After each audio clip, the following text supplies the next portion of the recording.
Dzień dobry, Mirosław Maziarka, AgroSmart Lab.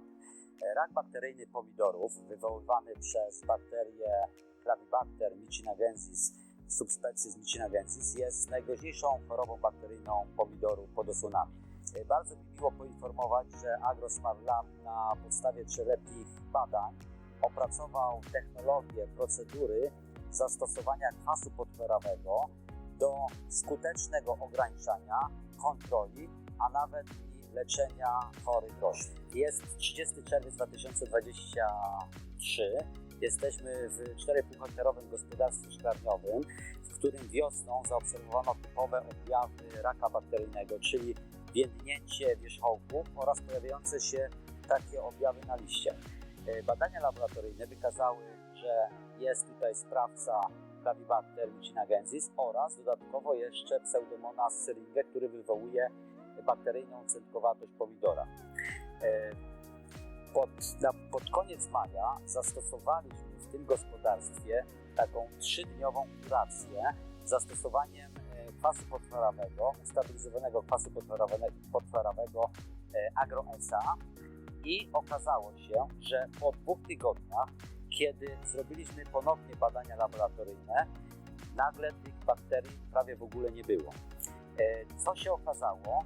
Typowe objawy, które pokazują, że jeśli jest rak bakteryjny, roślina później więdnie, to tutaj w 60% roślin one przeżyły i co można zobaczyć, że górna część roślin wyzdrowiała, czyli po prostu jeśli są dolne liście przypalone, wysuszone, to później jeśli zobaczymy dalej w górę pędu, wszystkie liście są zdrowe oraz jak dzisiaj jest tutaj bardzo gorąco, wierzchołki stoją. To samo wykonaliśmy w 2 innych gospodarstwach, w sumie ponad kilkunastohektarowych uprawach pomidorów i te same zaobserwowaliśmy wyniki, czyli ewidentnie skutecznie ograniczyliśmy tą bakterię. Jest pełna kontrola, ale niestety rośliny ciągle mają objawy chorobowe. Kuracja kwasem podchlorawym polega na tym, że podajemy 3 dni rano, słoneczny dzień. To jest bardzo ważna sprawa, żeby aparaty szparkowe były otwarte i następowało pompa ssąca, żeby pobierała wodę wraz z kwasem podchlorawym do najwyższych części roślin. Oraz dodatkowo bardzo ważne, co zaobserwowaliśmy, musi być podawane jeszcze po południu, wieczorem, ponieważ okazuje się, że jeśli wiązkami przewodzącymi woda wraz z solami idzie do góry, to nocą asymilaty oraz przy okazji niestety patogeny wracają innymi wiązkami przewodzącymi do korzeni. I dzięki zastosowaniu właśnie takiej technologii, czyli podajemy 4-5 dawek wraz z podlewaniem rano oraz później 2-3 następnie wieczorem i kolejne przez 2 dni. Ale jest bardzo ważna sprawa, kwas podchlorawy reaguje z formą amonową azotu i tutaj badania w naszym laboratorium wykazały, że 1 mg zawartości formy amonowej w pożywce rozkłada nam 1 ppm kwasu podchlorawego. Dlatego jest bardzo ważne, że jeśli ktoś nie stosuje saletry wapniowej w postaci płynnej, musi koniecznie wyłączyć i najpierw przelać tak jakby rośliny, podać czystą wodę, zakwaszoną oczywiście kwasem azotowym i dopiero wtedy można podać kwas podchlorawy AgroEsa. Jeśli jest natomiast, bo badania wykazały, że w formie saletry wapniowej płynnej w zasadzie nie ma tej formy amonowej i teraz producenci właśnie, którzy mieli te problemy z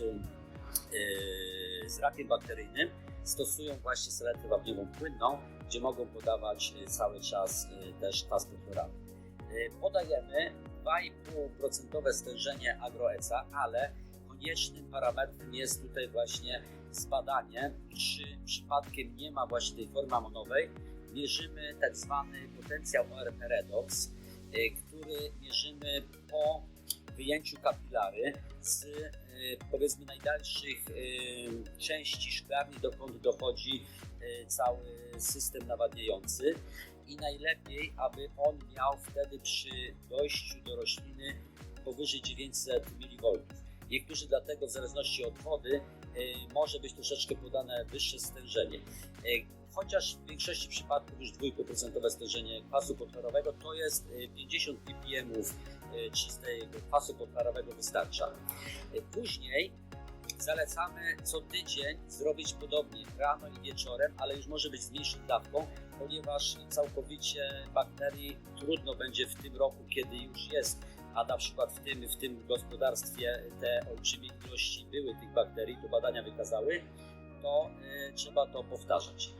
Ważnym jest też później na koniec odpowiednio zdezynfekować szklarnię po uprawie i tu też jak najbardziej nadaje się właśnie Agroeca kwas podchlorawy, ponieważ on ma działanie ponad około 100-krotnie skuteczniejszy jest niż na przykład podchloryt sodu i rewelacyjnie też usuwa biofilm z linii kropującej.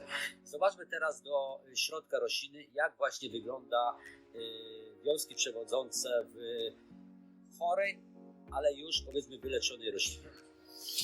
Typowym objawem wystąpienia choroby raka bakteryjnego jest to, że właśnie uszkodzone są częściowo wiązki przewodzące w środku. Tutaj mamy od dołu pęd, roślina, którą właśnie tutaj widzieliśmy, ona około 5 metrów miała, ale niestety i w górnej części, kiedy sobie zobaczymy, gdzie już nie ma objawów chorobowych, też nie ma bakterii, widzimy, że niestety też dalej jest środek ten częściowo uszkodzony. Jeśli weźmiemy i sprawdzimy sobie tutaj pęd boczny ze zdrowej rośliny, to tutaj nie ma żadnych objawów.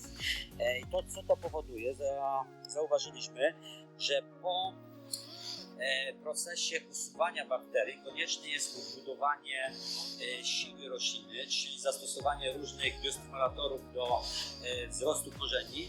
Po zastosowaniu tego 3-dniowego procesu leczenia w kolejnych tygodniach zalecamy też mocno, aby co tydzień zamgławić lub też jeśli nie ma zamgławiaczy, to można pryskać produktem Agroeca Protect. To jest biostymulator, który też jest zarejestrowany do ekologicznej produkcji. On właśnie zawiera w sobie kwas podchlorawy, ponieważ wszelkie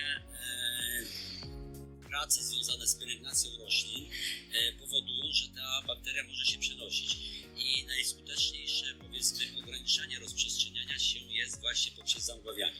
Drugą ważną sprawą jest to, aby my zdecydowanie polecamy absolutnie nie usuwać chorych liści nożykami, jedynie można je obrywać, ponieważ w zasadzie nie ma możliwości pilnowania pracowników, aby oni później dezynfekowali za sobą nożyki.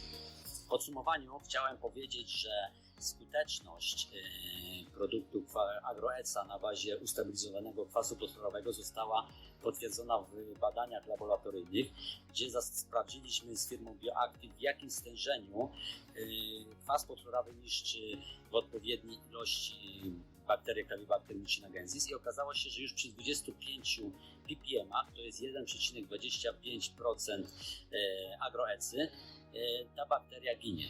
Dlatego w tej technologii, procedurze zastosowaliśmy stężenie 2,5%, aby roślina mogła pobrać, to jest właśnie bardzo ważny dzień, słoneczny dzień, do samej góry, kiedy już bo ten kwas podchlorawy musi dotrzeć do miejsca.